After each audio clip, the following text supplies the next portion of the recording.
기도드리겠습니다. 거룩하신 아버지 하나님 감사합니다.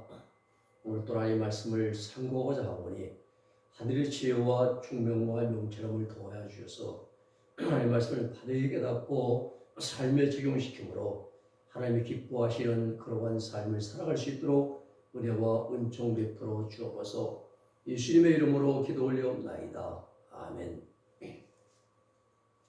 오늘은 로마서 3장의 말씀입니다. 3장은 세 단락으로 이제 나누어져 있습니다.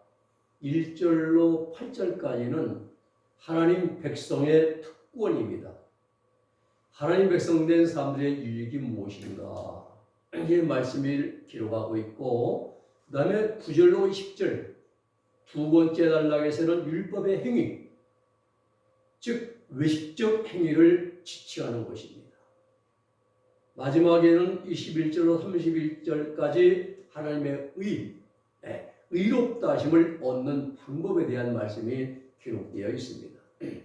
먼저 1절로 8절 말씀을 통해서 하나님 백성의 특권이 무엇이냐? 3장 1절은요, 2장에서 사도 바울이 할 일가 무엇이냐라고 이렇게 말합니다. 그러면서 하나님의 말씀을 맡았다는 것이 무엇인가? 이 하나님의 말씀을 맡은 것은 이스라엘 백성들에게만 구원의 길이 주어졌다 이 말씀이에요. 즉 이스라엘 백성들에게만 천국 가는 길이 주어졌다는 것입니다.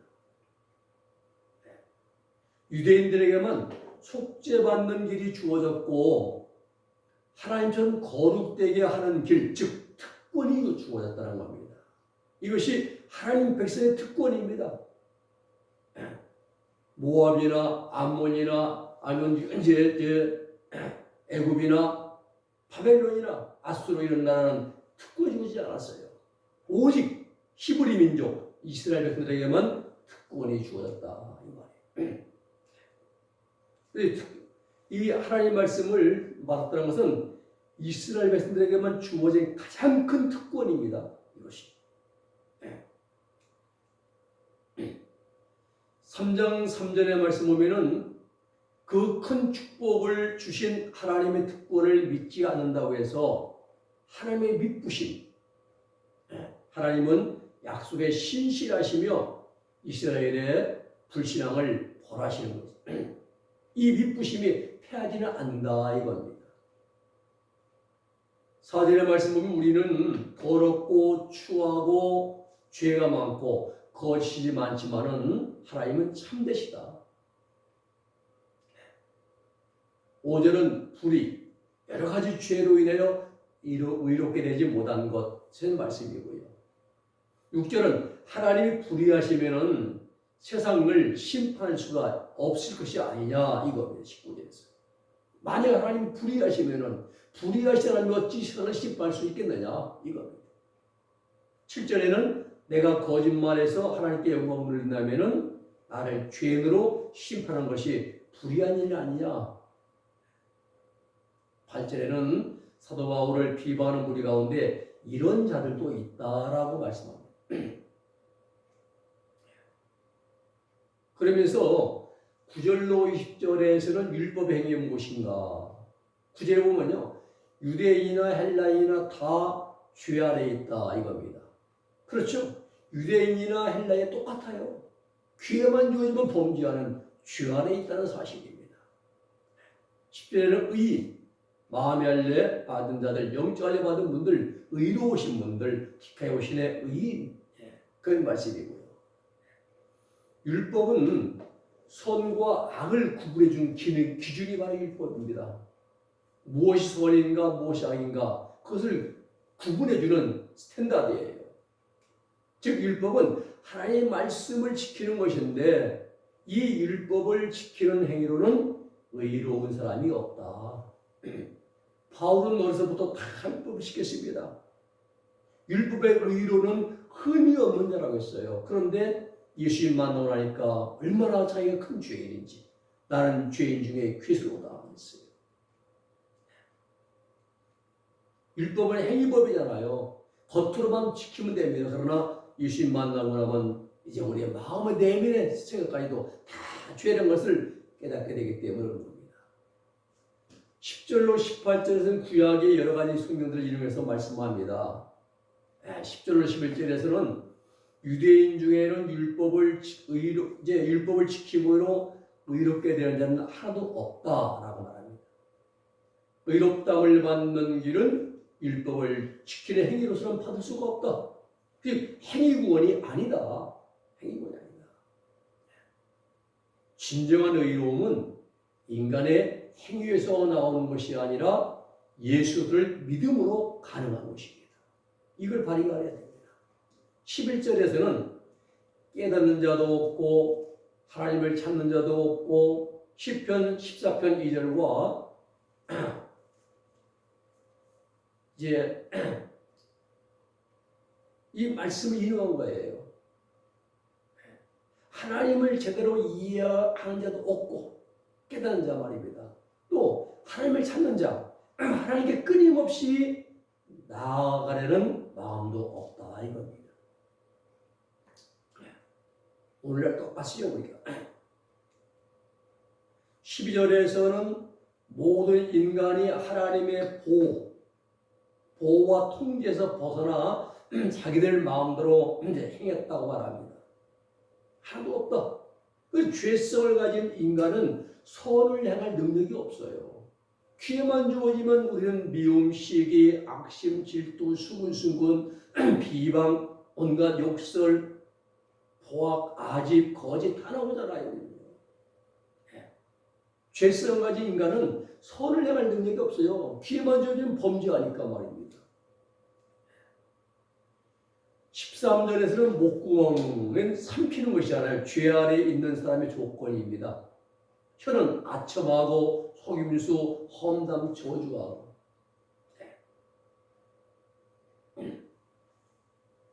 이것은 예레미야 17장 9절의 말씀처럼 혀의 부패가 아니라 마음의 부패입니다. 마음이 부패했어요. 마음이 썩었습니다.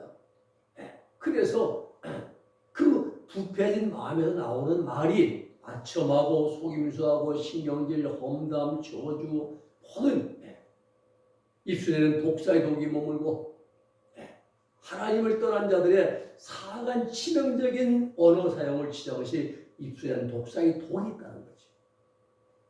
완전 타락, 전적 부패한 인간은 다른 사람을 죽이는 독을 가지고 죄성을 갖고 있습니다. 14절에는 죄성을 가지고 있는 인간의 속성, 저주와 성기제, 사나움, 악독 이런 것들이 시편 7절 말씀을 인용해서 기록하고 있습니다. 그 입에는 저주와 계율과 포악이 충만하며 혀 밑에는 잔해와 죄악이 있나이다. 시편 7절 말씀을 인용합니다. 15절은 창세기 4장 8절에 아벨을 죽이는 가인의 모습을 이제 말씀하고 있어요. 그 발은 피 흘리는데 빠른지라 그랬어요. 그 발은 피 흘리는데. 16절에는 시편 59편 7절을 인용해서 하나님의 은혜와 보호에서 벗어난 인간은 파멸과 고생뿐이다.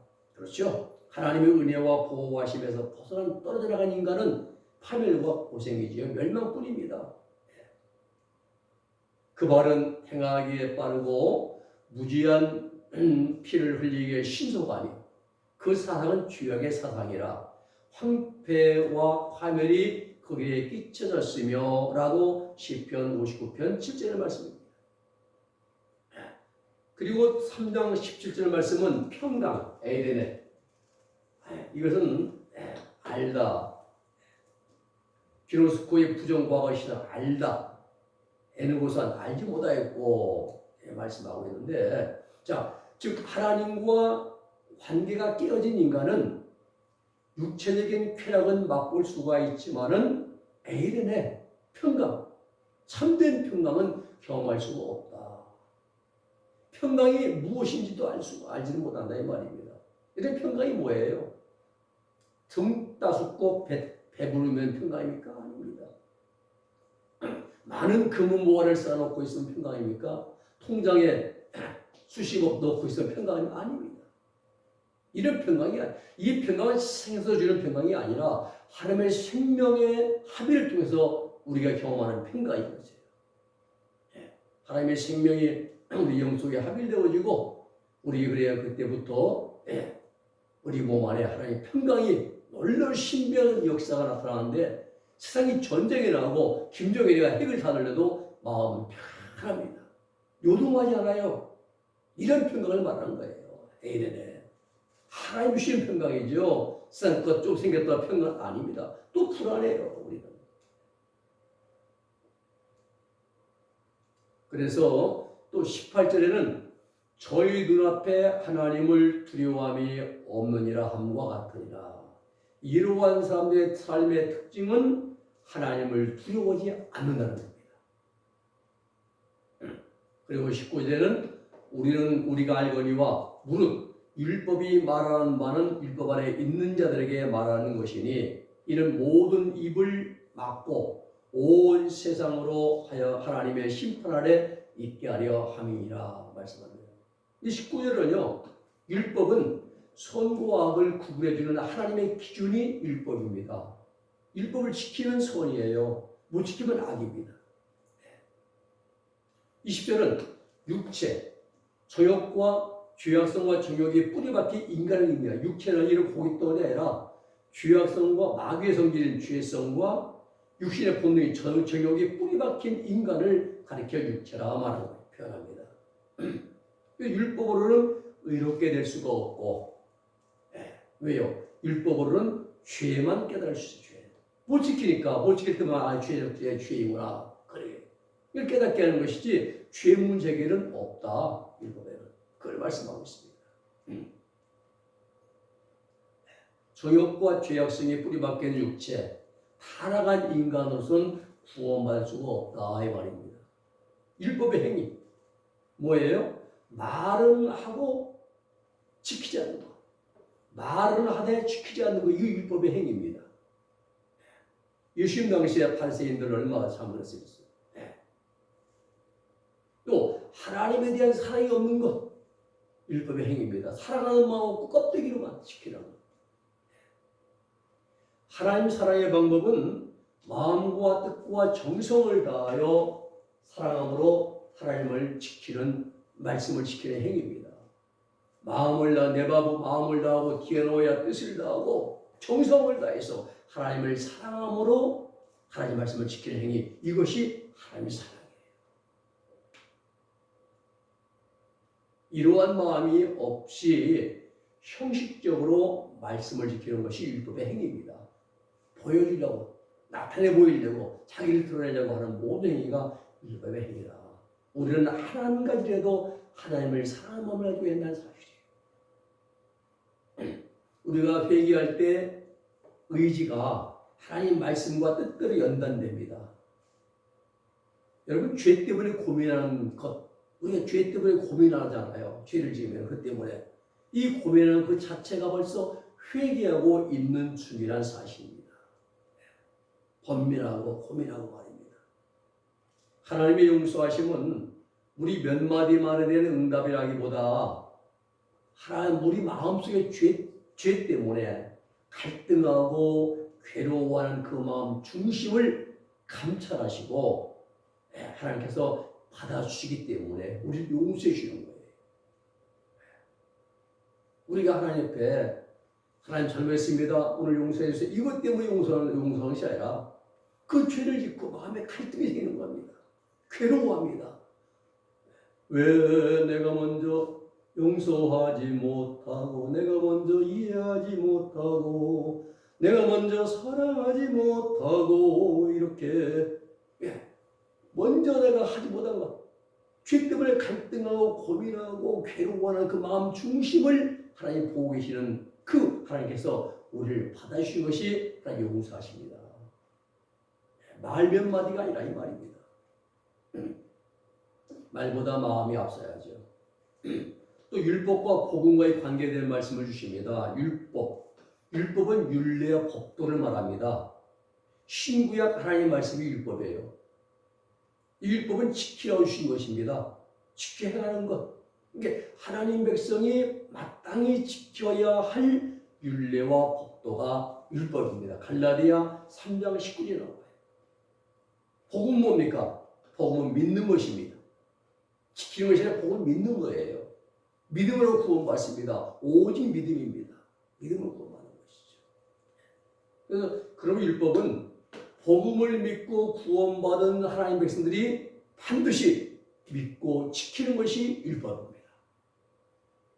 어떻게 하나님 백성이 준행해야 되느냐? 신명기 6장 4절로 5절의 답이 나옵니다. 이스라엘아 들으라.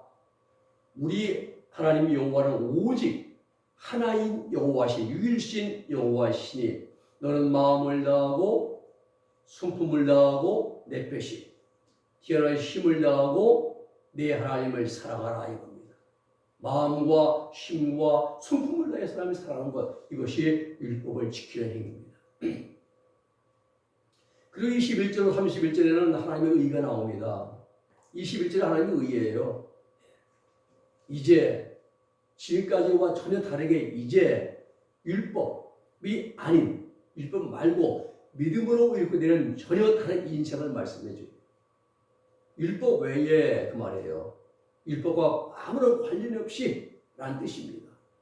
하나님의 의가 나타났으니 뭐예요? 디카요신의 대우가 하나님이잖아요. 디카요신의 의이고요. 하나님의 의가 나타났다.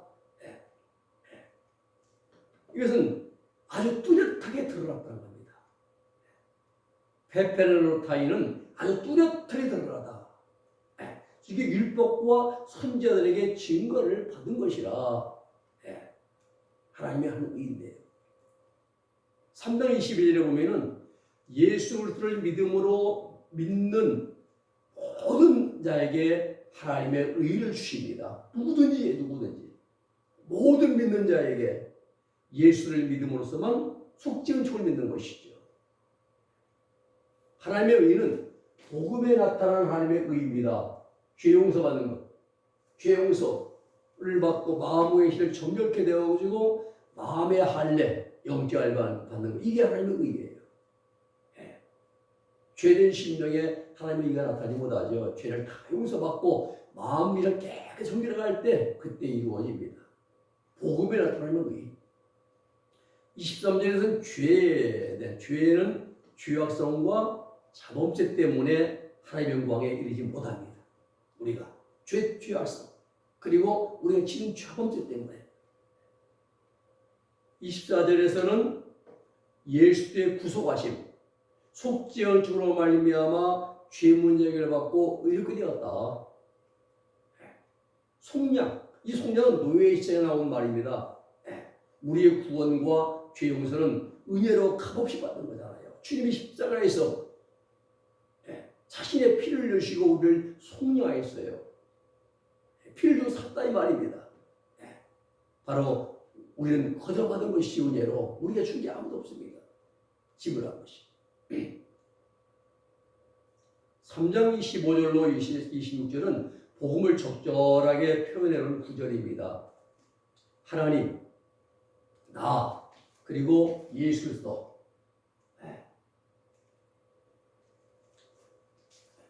하나님과 우리 사이에 예수님이 딱 들어가요, 가운데. 중보자죠. 그의 피, 누굽니까? 예수님의 보혈의 은총, 속죄 은총을 통해서 화목제물 되어주셨어요. 하나님과 원수되는 죄인과 하나님 사이에 화목제물 되어주셨다. 하나님과 우리 사이 죄인, 우리 사이에 화목제물 되어주셨어요. 예수님이요. 간거하신 예수 또 안에서 하나님의 의로우심이 나타나기 때문에 사람들의 죄를 보고 지나친다 이 말. 죄인은 죽어야 돼요. 근데 예수님이 십자가에서 돌아가셔서 피를 흘리고 그게 하나님의 의입니다. 하나님의 의로우심이 나타났어요. 그래서 우리가 죄를 지어도 예수님의 보배로운 피를 보시고 우리를 이제 간거하신다, 지나가신다. 중요한 것은 예수님이 왜 피를 흘려주셨느냐? 회개하라고 회개하라고 피를 주신 겁니다. 25절에 간구하는 넘어가신다는 뜻이거든요. 예. 하나님의 의는 선인은 상을 주시고 죄인은 심판하십니다. 26절에서는 예수 그리스도의 십자가의 피로 말미암아 하나님 자신의 의로우심을 나타내었습니다. 모든 사람들의 죄에 대하여 하나님께서는 예수님께 죄를 물으십니다. 주님이 하시는 말 때 아버지, 제가 아무 일을 대신해서 피를 흘려주지 않았습니까? 제 피를 보고 용서해 주십시오. 이래서 우리 용서받는 거예요. 이래서 우리 의의가 나타난 일이 아니라 전적으로 예수님의 보혈의 은총을 통해서 용서받는다 이 말입니다. 히브리서 9장 22절의 말씀 보면은 피 흘림이 없은즉 죄사함이 없다라고 했어요. 피는 생명입니다. 레위기 17장 11절입니다. 내가 선하게 살아서 착하게 살아서 용서받는 것이 아니라 예수님의 보혈의 은총이라 이 말입니다. 하나님께서 예수의 피를 보시고 우리의 죄를 용서해 주시는 거예요.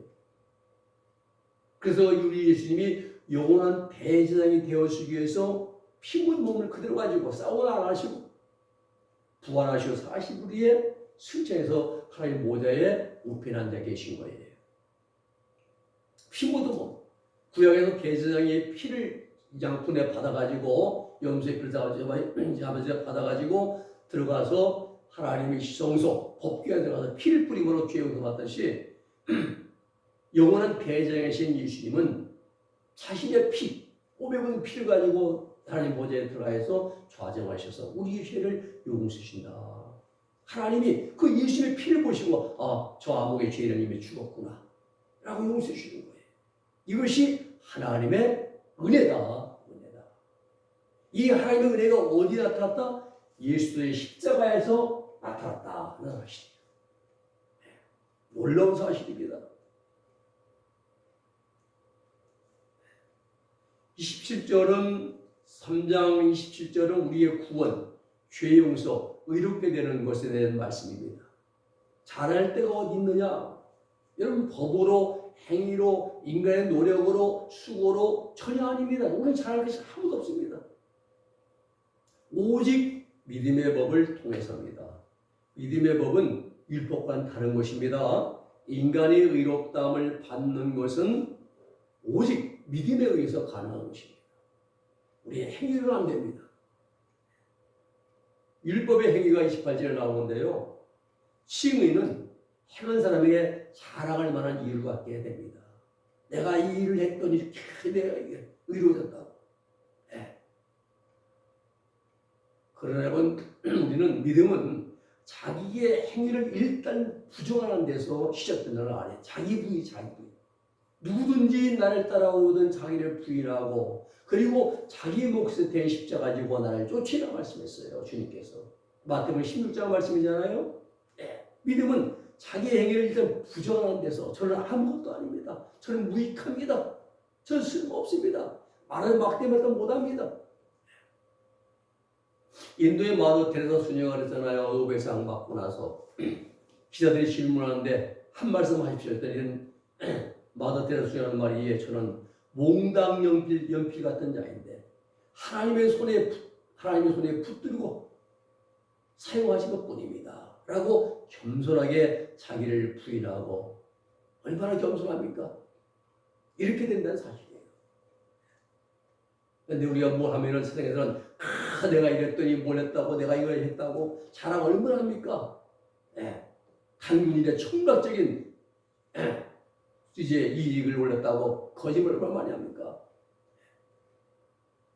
29절의 말씀은 유대인들은 2장 11절에서 자신들의 혈통을 아브라함의 혈통, 난지 8만의 할례, 하나님의 백성 선민 이렇게 자랑 많이 했어요.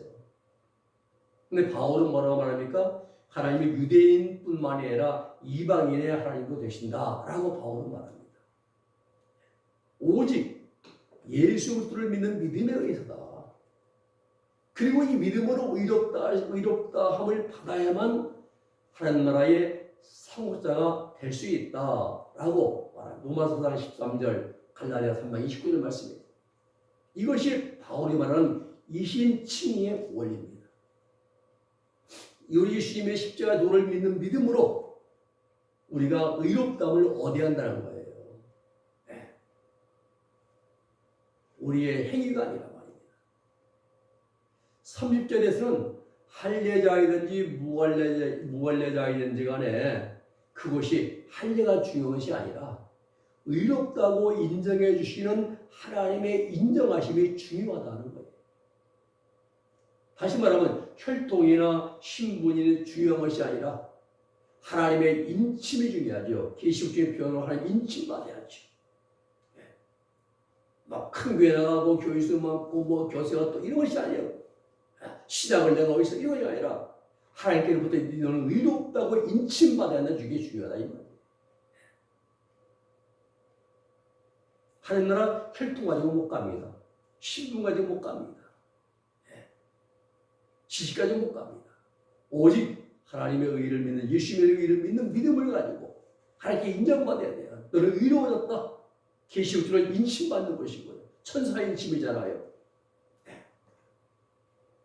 또 로마서 8장에는 성령의 인침이 있고요. 성령이 우리 예수 믿을 때 처음 마음 부분에 들어오십니다. 오셔가지고 우리가 예수님을 주로 고백하고 영접하게 만들어줍니다. 성령의 역사입니다. 그때부터 성령님이 우리 안에서 모난 부분 또 이제 더러운 부분 죄된 부분을 다 다스려가요. 우리를 만들어 가십니다. 다 만들어 가시면 성령의 처음 익은 열매가 되었다.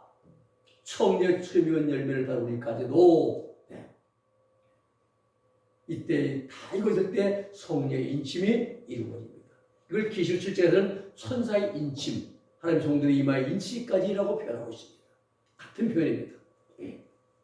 같은 원리죠. 그리고 31절에서는 율법과 믿음의 관계입니다. 믿음은 율법을 폐하는 것이 아니라 도리어 율법을 굳게 해준 것이다 라고 정도해 줍니다. 다른 말로 하면은 믿음으로 구원받은 성도는 하나님의 말씀인 율법을 더욱더 철두철미하게 지켜 순종해야 한다는 말이에요. 지금은 복음 시대니까 율법 필요 없다고. 아닙니다. 복음을 믿음으로 구원받은 성도는 율법, 하나님의 말씀을 철저히 잘 지켜야 되는 거예요. 믿음과 율법은 서로 보완 관계지. 서로가 믿음으로 구원받습니다. 구원받은 분들은 하나님의 말씀을 잘 지켜야죠. 하나님의 말씀을 순종해야죠. 하나님의 말씀이 율법이라 이 말입니다. 우리 여기까지 하고 다음 시간에 4장의 말씀을 이제 같이 나누겠습니다. 기도하겠습니다.